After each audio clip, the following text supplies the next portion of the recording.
और अब बात दिल्ली के सियासी दंगल की। दिल्ली विधानसभा के बाहर आज उस हंगामा खड़ा हो गया जब सदन से निलंबित नेता प्रतिपक्ष आतिशी समेत आप के 21 विधायकों को विधानसभा में घुसने से रोक दिया गया। आतिशी के नेतृत्व में आम आदमी पार्टी विधायक धरने पर बैठ गए। बीजेपी पर निशाना साधते हुए संविधान और लोकतंत्र पर हमला करार दिया गया इसे। तो बीजेपी ने रूल बुक का हवाला देते हुए कार्रवाई को जायज ठहरा दिया। इस बीच में बीजेपी में एक और घोटाले के मुद्दे पर वार पलटवार शुरू हो गया, साथ ही नामकरण की सियासत भी शुरू हो गई। रिपोर्ट देखिए।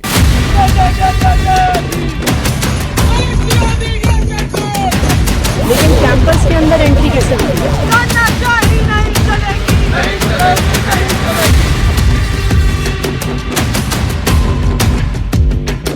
दिल्ली विधानसभा में आम आदमी पार्टी के 22 में से 21 विधायकों की नो एंट्री है, लेकिन पूर्व सीएम आतिशी की अगुवाई में आप विधायकों ने सदन के बाहर मोर्चा खोल दिया।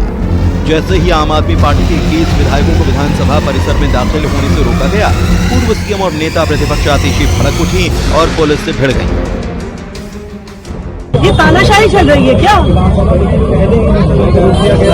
आप कैसे हमें यहाँ पे रोक सकते हैं? ऑर्डर तो दिखाइए, कहाँ पे रुका है? ऑर्डर दिखाइए कहाँ है?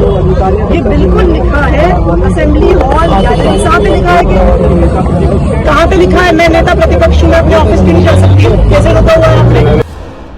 सदन के बाहर नेता प्रतिपक्ष आतिशी ने आरोप लगाया कि ये पहली बार है जब देश के 75 साल के इतिहास में चुने हुए विधायकों को देश की किसी विधानसभा परिसर में जाने से रोका गया। दूसरी तरफ अब बीजेपी कह रही है कि पूरा एक्शन नियम के तहत हुआ।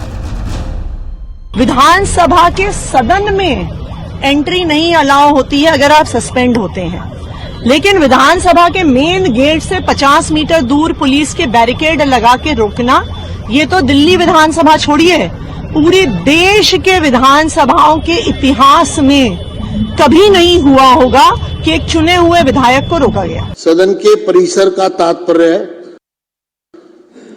विधानसभा भवन, सभा कक्ष, दीर्घाएं, विधानसभा सचिवालय के नियंत्रण में कमरे, अध्यक्ष कक्ष, उपाध्यक्ष कक्ष, समिति कक्ष, विधानसभा पुस्तकालय, विधानसभा वाचनालय, पार्टियों के कमरे, विधानसभा सचिवालय के अधिकारियों के अधीनस्थ सब स्थान तथा उसकी ओर से जाने वाले मार्गों से तथा उन स्थानों से भी जिन्हें अध्यक्ष समय समय पर निर्दिष्ट करे। यानी कि जब कोई भी सदस्य मार्शल आउट होता है सदन से, तो रूल बुक कहती है कि वो प्रेमाइसिस से बाहर जाएगा। विधानसभा में दाखिल नहीं होने देने पर आप विधायकों ने बीजेपी पर जोरदार हमला बोला। आप विधायक जनरल सिंह ने कहा कि जय भीम के नारे लगाने वालों को विधानसभा से बाहर कर दिया गया और मोदी मोदी के नारे लगाने वाले अंदर बैठे हैं। इस पर दिल्ली सरकार में मंत्री प्रवेश वर्मा ने कहा कि ये तो शुरुआत है, आगे भी बहुत कुछ ऐसा होगा जो पहली बार होगा। देखिए, अभी बहुत कुछ होगा जो पहली बार हो रहा होगा, क्योंकि 10 साल में तो कुछ हुआ ही नहीं है। मगर एलजी साहब के अभिभाषण पे जो इन्होंने हाउस को नहीं चलने दिया, शोर मचाया, ये भी देश के इतिहास में पहली बार हुआ। विजेंद्र गुप्ता जी पहले ऐसे स्पीकर बने हैं जो इतने ज़्यादा इम्पेशेंट है कि विधानसभा के अंदर विधायकों को भी नहीं घुसने दे रहे। तो जय भीम लगाने के नारे लगाने वालों को विधानसभा से बाहर कर दिया गया है और मोदी मोदी के जो नारे लगा रहे थे विधानसभा के अंदर बैठे हैं।